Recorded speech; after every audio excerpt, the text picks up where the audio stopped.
Alors, là, comme ça, c'est blanc, on va faire du collectif. D'accord? Donc, très collectif. L'idée, c'est d'amener l'agressivité offensive dans un travail en 5 contre 5. On va en faire un petit peu ce soir. Et l'objectif global, c'est de faire en sorte que toutes les filles soient dangereuses avec la balle. Ça, c'est le truc le plus important. Si vous êtes sur un terrain de basket, j'ai dit tout à l'heure à certaines personnes, si vous êtes sur un terrain de basket avec une équipe, dans l'équipe, il y a une qui ne prend jamais un tir, c'est un défenseur de plus vers les autres. Donc, il faut éviter ça.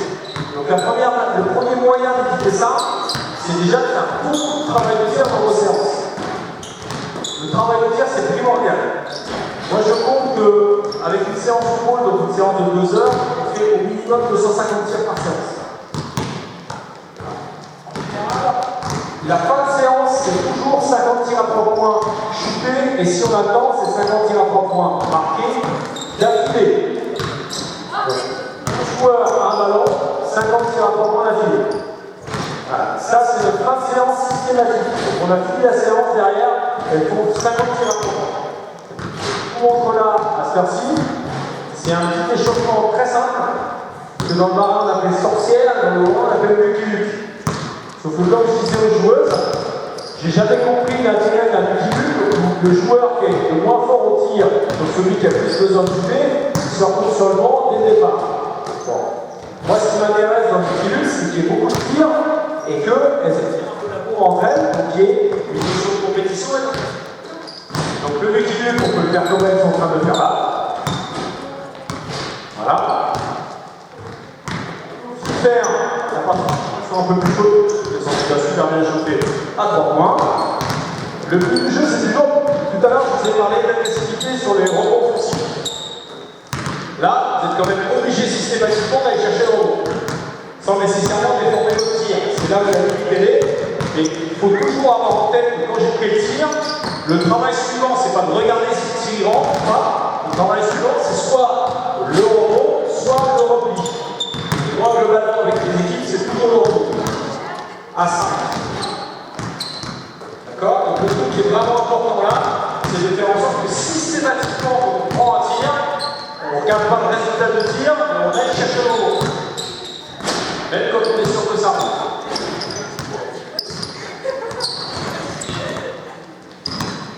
Donc, si vous faites ça régulièrement, il y a des en ce moment, par exemple, on fait cet exercice-là, on fait tous les mercredis et tous les vendredis en échauffement. Merci.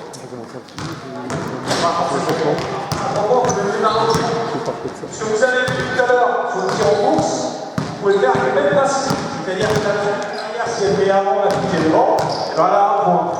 Donc là, l'objectif, c'est pour la fille qui est derrière, marquer celle qui est devant pour avoir un point. D'accord? Et celle qui est devant, elle fait les 3 mots, donc on retrouve le travail de gainage et stade dynamique qu'on a vu tout à l'heure. Ok, stop. Venez là. L'exercice de base, ça va être exactement le même, c'est-à-dire, c'est un Lucky-Luke. Sauf que, comme j'aime bien les trucs tordus, on va faire un Lucky-Luke avec des tirs en sortie d'écran.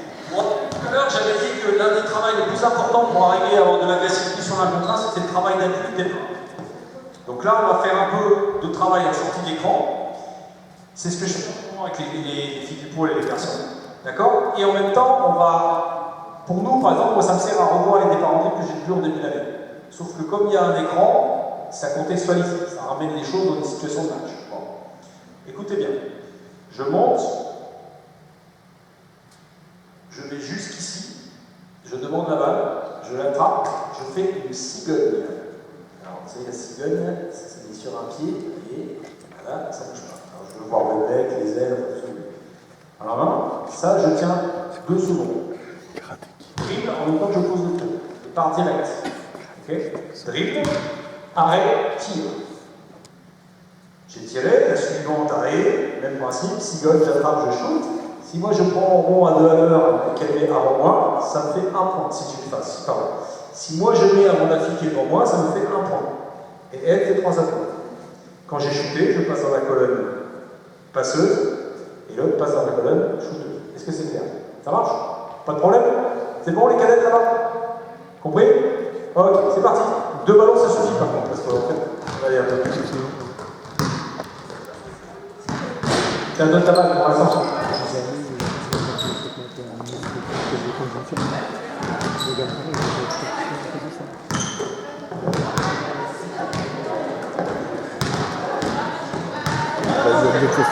Top, top, dribble, arrête, voilà. Enchaînez, go, go, go, go. Si tu veux gagner, il faudra peut-être partir plus vite. Allez, si tu veux mettre des points, il faut partir. Ça ne va pas marcher, j'ai 2 secondes de cigogne. Ah, c'est une main gauche là-bas, les cadettes. Alors évidemment, il faut que le dribble, le départ en direct soit. D'accord. Bon. On rappelle que quand elle a marqué un c'est 3 abdos. Hein. Faites faire les 3 abdos à vos adversaires, ça fatigue. Il faut dribble et le pied en même temps.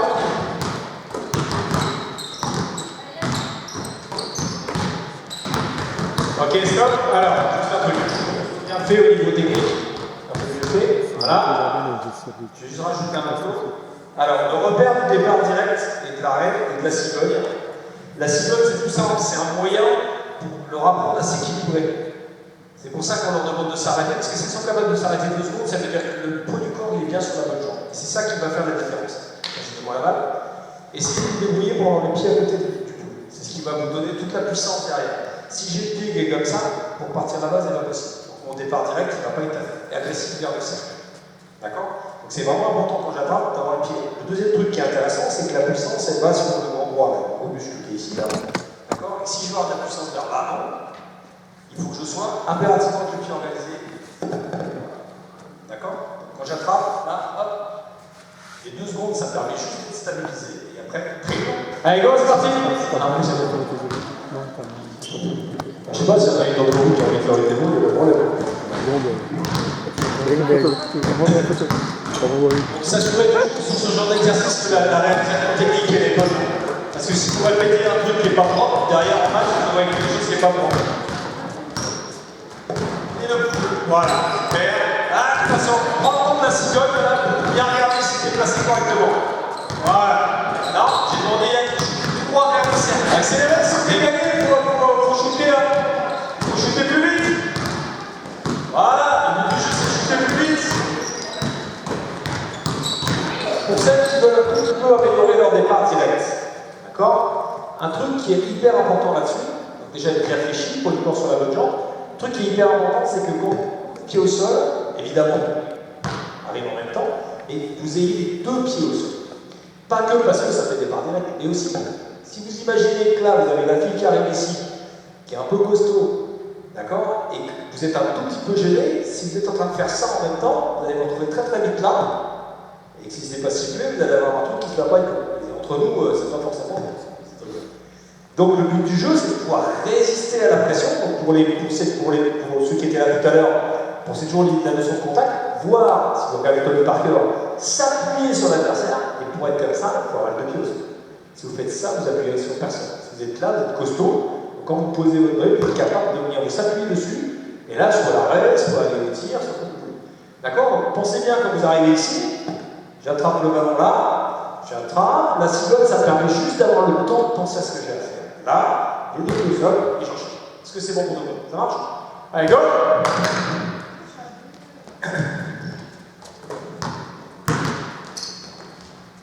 Donc vous devez vous retrouver bien, voilà, vous êtes bien costaud sur ses jambes, sur le départ.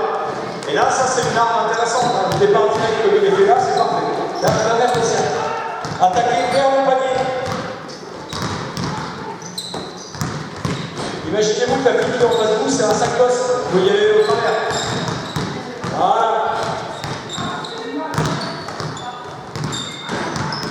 Les exercices de chauffement, là, ils sont intéressants, vous avez vu, c'est progressif. Ils sont intéressants parce que ça permet aussi de faire en sorte que vous travaillez vos techniques tout en vous échauffant. Ça, moi, personnellement, j'aime bien. Ce que je disais tout à l'heure, c'est que ce genre d'exercice-là, je le fais que quand le départ il est maîtrisé. Je ne vais pas faire le travail de cigogne qu'on fait l'équilibre qu'on fait là, je vais le faire que dans un deuxième temps. D'abord, mes joueuses, mes joueurs, je vais leur dire, je veux que ça soit parfait, là, que ça soit parfait ici, là, et quand ça commence à être bien, on rajoute un truc un peu ludique. Si on ne fait pas ça, ça marche pas. Est-ce que c'est bon? Donc, maintenant, comme on est bien échauffé, vous êtes au taquet, on va faire la même chose mais avec le tir en frappant. Donc, vous allez sortir ici, vous allez attraper, shooter, merci, shooter. Attention, shooter le plus rapidement possible, parce que le jeu, c'est quand même de prendre un plaisir de match. Prendre le B, mettre dedans avant la suivante. Et comme j'aime bien vous embêter, les seniors, on va changer de côté. Les seniors, vous allez prendre un ballon chacune. Donc ça va faire beaucoup de ballons. Si vous marquez avant la première qui est devant vous, c'est un point. Si vous marquez avant les deux qui sont devant vous, c'est 2 points. Les 3 qui sont devant vous, place. Go, c'est parti. Attention, marchez. C'est parti.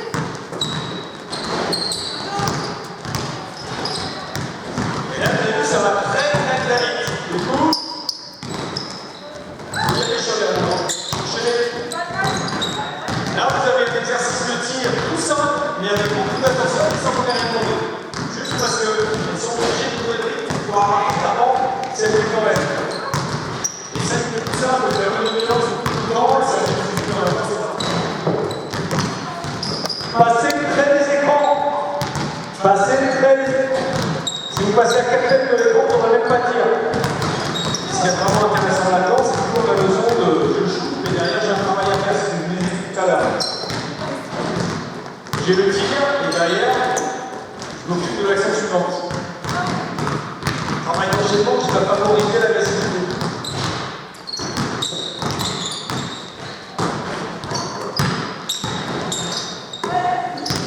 Hop, stop.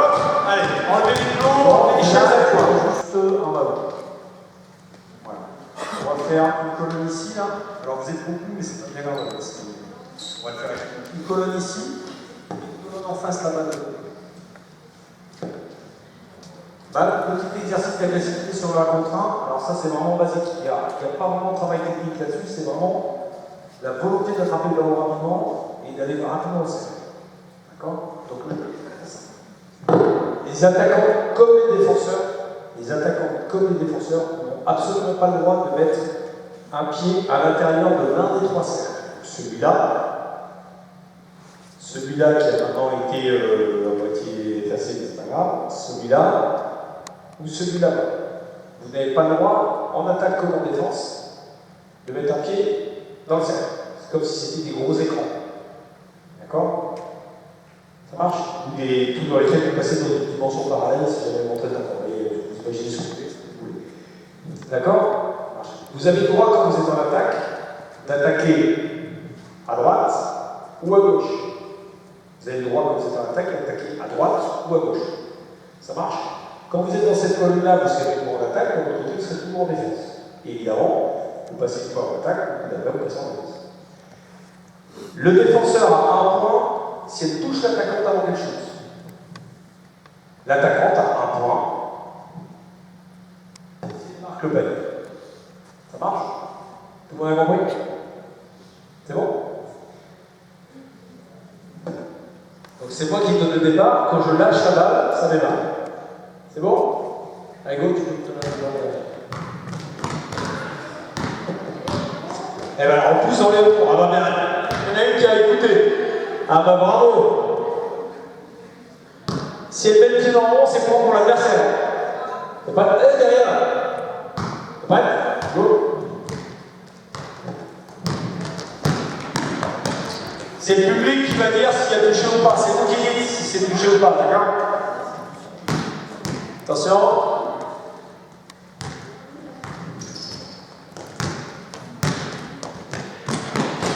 Première fille à 5 points.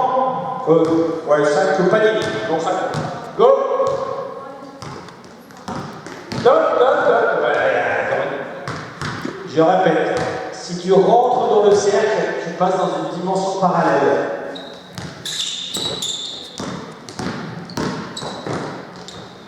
C'est une solution aussi.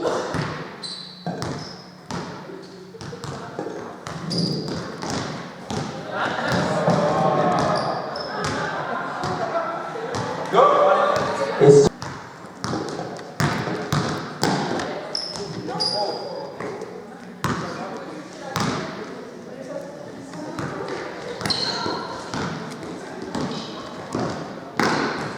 Touché ou pas touché?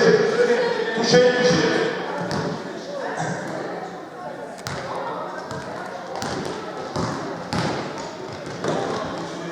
Touché, hein, le public a été touché, hein, désolé.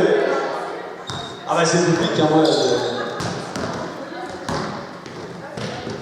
Donc ça c'est un petit exercice qui est intéressant parce qu'elles sont obligées d'aller vite quoi qu'il se passe. Et comme c'est ludique, du coup elles y vont. Donc pour en revenir à ce qu'on a vu tout à l'heure, c'est à peu près la même idée que ce qu'on a vu tout à l'heure. On cherche à faire progresser le tir en course. Donc là c'est tir en course, vous aurez pu s'arrêter pour shooter, ça pose pas de problème. Sur des situations où ça va très très vite. Donc on augmente l'intensité. Et c'est toujours pareil, on va avoir des situations de match où elles vont être agressives là-dessus, pour qu'elles aient l'habitude de le faire en cours. Et là, elles sont en course vitesse maximum. Ce qu'on aurait du mal à avoir avec un autre exercice de tir en course. Là, elles carburent parce qu'elles n'ont pas envie d'être touchées, donc elles courent très vite. D'accord? Ok, alors, on va commencer à partir sur des exercices. On va faire, vous allez vous mettre par deux. Une attaquante, une défenseur, mettez-vous à peu près de égal. C'est bon?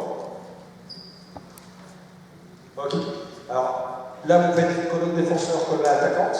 Et ici, de l'autre côté, colonne défenseur, colonne attaquante, c'est moi qui ai la balle. Go, c'est parti, vite. Colonne défenseur, sur la ligne, colonne attaquante à l'extérieur.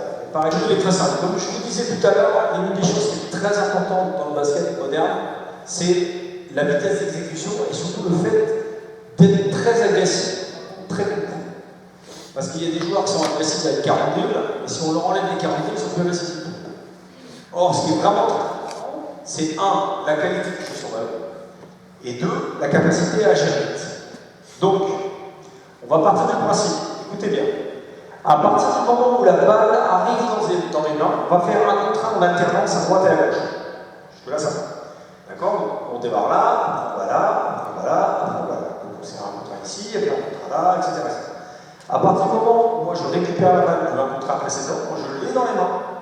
Le 1 contre 1 suivant démarre, et en tout, vous avez 5 secondes pour prendre un tir. À partir du moment où j'ai la balle dans les mains. Donc vous pouvez éventuellement préparer votre démarquage avant, mais dès que j'ai la balle dans les mains, il faut que vous soyez en capacité soit de recevoir le ballon à l'extérieur, soit de recevoir le ballon à l'intérieur, comme vous voulez. Mais il faut jouer très très vite. Est-ce que tout le monde comprend? Ça marche? Donc, vous faites une attaque d'un côté, une attaque de l'autre, et après vous changez de rôle attaquant-défenseur. Vous faites deux attaques d'affilée, une à droite, après à gauche, et après vous changez. Est-ce que c'est moi? C'est moi qui fais pas ça. Par contre, vous pouvez shooter, si vous shootez, vous prenez le rebond pour en mettre dedans. D'accord? Quelque panier que ce soit, si vous marquez, c'est un point. D'accord? Voilà, et ça joue jusqu'à ce que le défenseur m'ait redonné la balle. Dernière chose très importante, il n'y a pas de sortie. D'accord? Si maintenant vous arrivez, genre là il y a une zone avec des ballons, c'est chacun, normalement il y a un panier avec des ballons entre nous. Ça sera bien dérangé parce que sinon ça dépend. Donc si vous avez arrivé dans une zone où c'est un peu dangereux, on arrête, on prend le ballon et on mange. Mais il n'y a pas de sortie. Ça marche? Ok pour tout le monde? C'est bon? Allez, go, c'est parti.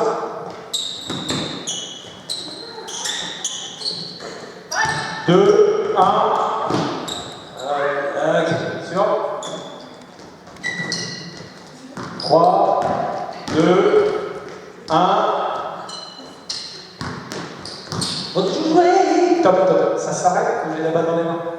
Donc tu as le droit de venir défendre sur la passe. Ok, go.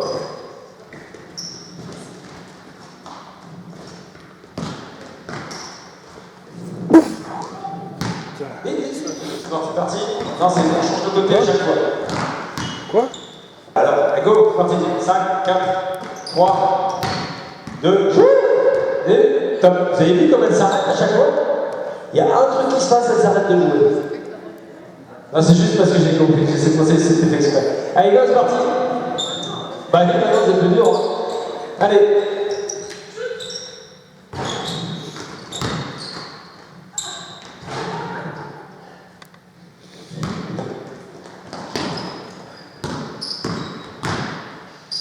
Le premier truc qui est important, c'est de comprendre que le démarquage, il faut que ce soit un truc efficace.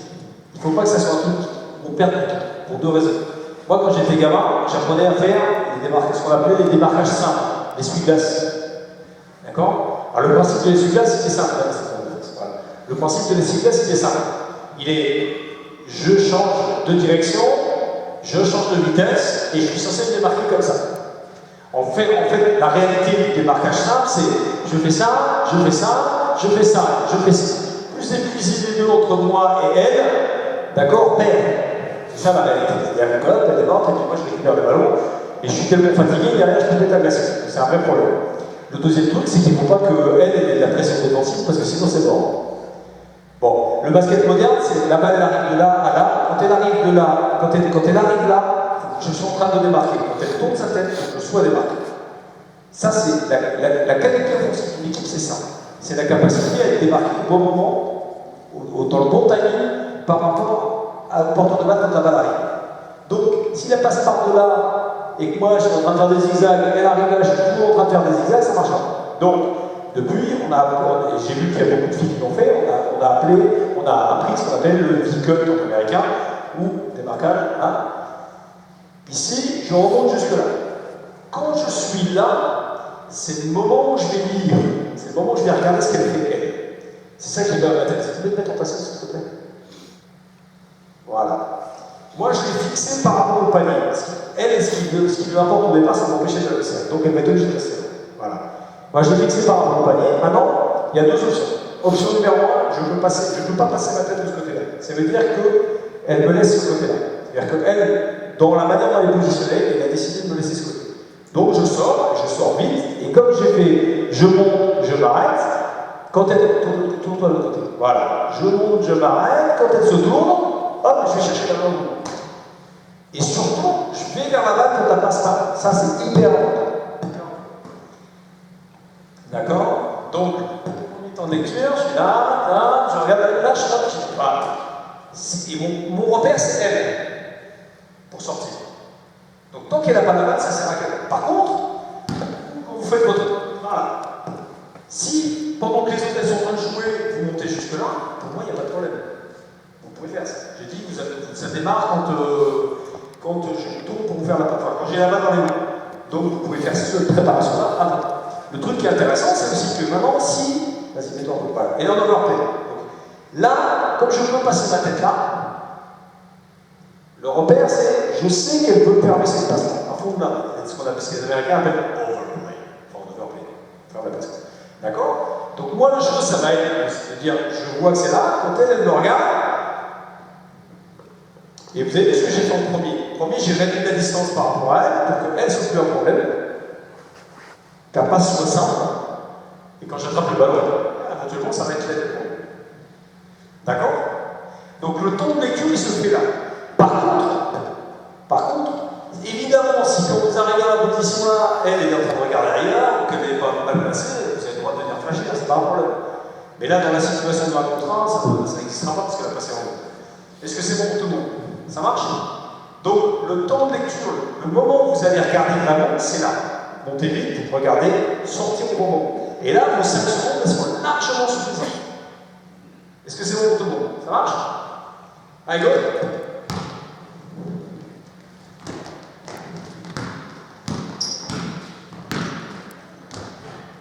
Hop, enchaîne.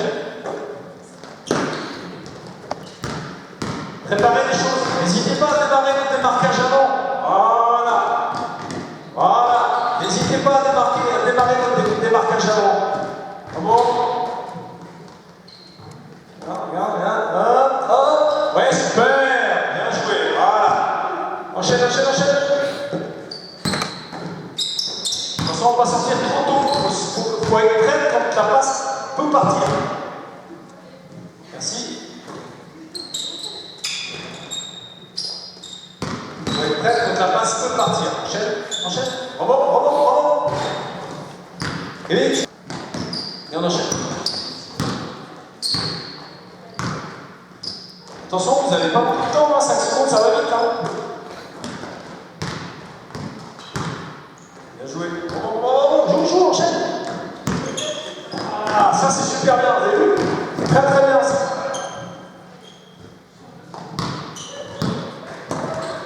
Ah, regarde. Mon repère c'était, est-ce que tu peux mettre ta tête là? Tu étais à 1 mètre d'elle, tu pouvais mettre ta tête là de l'autre côté? Non, ça veut dire qu'elle peut lâcher la main, c'est évident. D'accord? Dites-vous que la réponse, elle est sur le défenseur. C'est le défenseur qui va vous donner la réponse, et c'est assez simple en fait. Un exemple, va te mettre en patience. Voilà, on disait, machin, ok, je sors, tac, je passe pas, je récupère, entre nous, ça on va retrouver cette situation de je peux me faire mettre en système machin. D'accord? Derrière, à partir du moment où je suis en train de sortir, au moment où je suis en train de sortir, deuxième temps de la lecture, je vais regarder ce qu'elle fait. Si vous regardez les Espagnols, vous voyez, le Rudy Fernandez, tout ça, ça fait quelque chose. Eux, ils sont très forts là-dedans. Je ne suis pas un super fan de tout dans le basket espagnol, mais là-dessus, ils sont très forts. Le joueur espagnol, qu'est-ce qu'il fait? Navarro ou Rudy Fernandez? Quand il est en train de se démarquer, il regarde son adversaire. L'adversaire, elle est un peu loin, il sait que le premier truc qu'il va pouvoir faire, c'est le tir. Mais c'est pas forcément tout le plus malin. Là, par exemple, comme elle est placée là, elle est en place, si j'attrape, hop, je sais qu'elle va lâcher la ligne. Parce que par rapport à l'axe entre moi et le panier, elle n'est pas dessus du gâteau, elle n'est pas dessus au départ. Donc elle ne peut pas mettre la ligne de fond. Donc elle est déjà bonne. D'accord? De la même manière, imaginons qu'on soit d'un écran, vas-y viens, tu vas te mettre un peu de ce côté-là. Voilà. De la même manière, je viens là, j'attrape, hop, je sens qu'elle m'a lâché là, je lui fais. Et là, il n'y a pas de triple menace, machin, ça ne sert à rien. Le but du jeu, c'est d'enchaîner. D'accord? Le but du jeu, c'est d'enchaîner vite. D'où le travail qu'on fait, quand on a fait tout à l'heure le travail de Seagull, c'est exactement ça. On frappe, j'enchaîne. Et ça, vous avez déjà vu plein de joueurs le faire.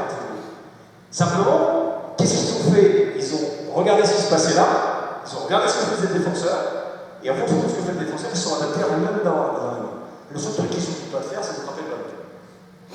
D'accord? Ça, c'est pas anodin, je dis ça. Il faut vraiment d'abord attraper la balle, une fois qu'on a la balle, on peut. Donc, et si maintenant, effectivement, elle est bien dans l'axe et machin, alors je peux toujours faire effacer, si j'ai le tir, je le prends, si j'ai pas le tir, je donne le ballon, j'enchaîne. Est-ce que c'est bon? Ça marche? Donc, je résume, un temps de lecture sur le démarquage ici.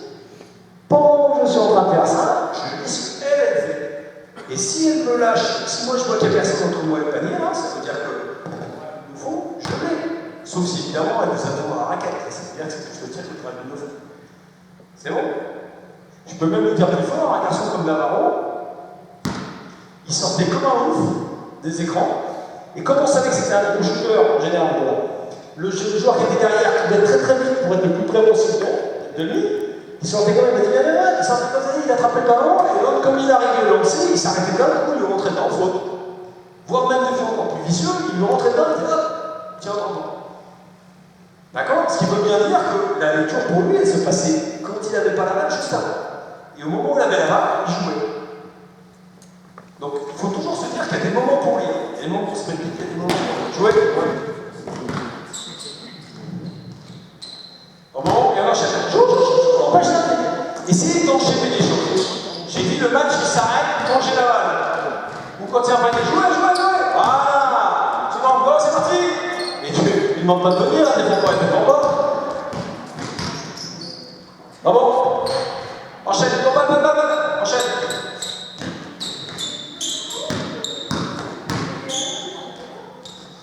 Ah bon, go, enchaîne. Vite. Top. Vous avez une maladie, c'est que vous arrêtez de jouer. En match, ça ne s'arrête pas. Si vous n'avez pas de réflexe d'enchaîner, ça ne marchera pas. Là, il y a un tir, on s'arrête. Non.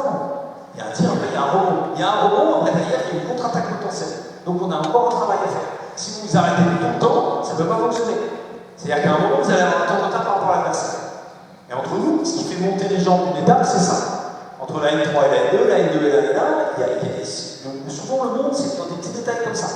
C'est la capacité à enchaîner les choses rapidement et avec intensité. Si on est en train de prendre le rebond, puis que derrière, je regarde le tir, au lieu d'aller chercher le rebond, il y a un problème. Parce que elle va y être et moi je ne vais pas y être. Après, derrière, si je viens encaisser un panier et que derrière je repars pas en contre-attaque, il y a un problème. Si je viens de marquer un panier et que je regarde mes parents en fait, j'ai mis un 3 points au lieu de barre en défense, il y a un problème aussi. Parce que derrière, vous perdez un temps. Et en perdant un temps, ça fait 2 points de l'autre côté. Et si vous avez marqué un super dunk et derrière vous prenez 2 points, c'était 0-0. Super dunk, pas. Allez, go!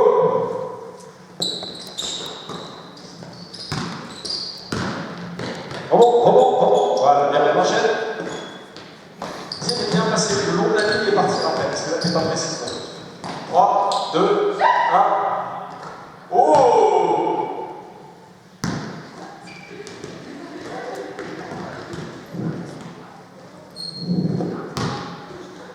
Bien.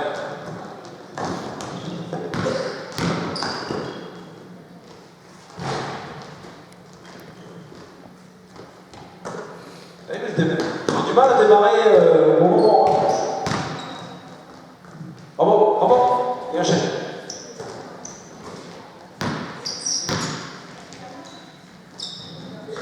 Tout ça, c'est des moyens pour les joueuses. Tous les petits trucs qu'on donne là, c'est des moyens pour les joueuses tout doucement de se construire une manière de fonctionner rapidement, donc une forme d'automatisation. Parce que l'une des choses qui va faire la facilité offensive, c'est l'enchaînement, un réflexe de faire. Ce qui bloque, c'est j'attrape, je me dis, ah, qu'est-ce que c'est? Ça, c'est très bloquant. La preuve, c'est que les joueuses ou les joueurs qui sont plutôt intelligents, des gens mesurés, des gens pas tout fous, ils ont du mal à être agressifs sur le terrain parce que, attends, j'attrape le ballon, qu'est-ce que je dois faire? Il a dit quoi le coach? Donc on perd du temps. Or, le basket, ça se joue pas au niveau du cerveau réfléchi, là, ça se joue au niveau du cerveau reptilien, ce qui est derrière. Le corps, il fait à ma place. Et moi, je pense tactique. Le cerveau reptilien, il pense un contre un, efficacité. Donc, si mon cerveau reptilien, il sait rien faire, je peux toujours penser tactique, ça ne marchera pas. Et si moi, je me mets à essayer de penser à ce que je vais faire techniquement sur le terrain ou dans l'agressivité, c'est foutu. J'ai un temps de retard.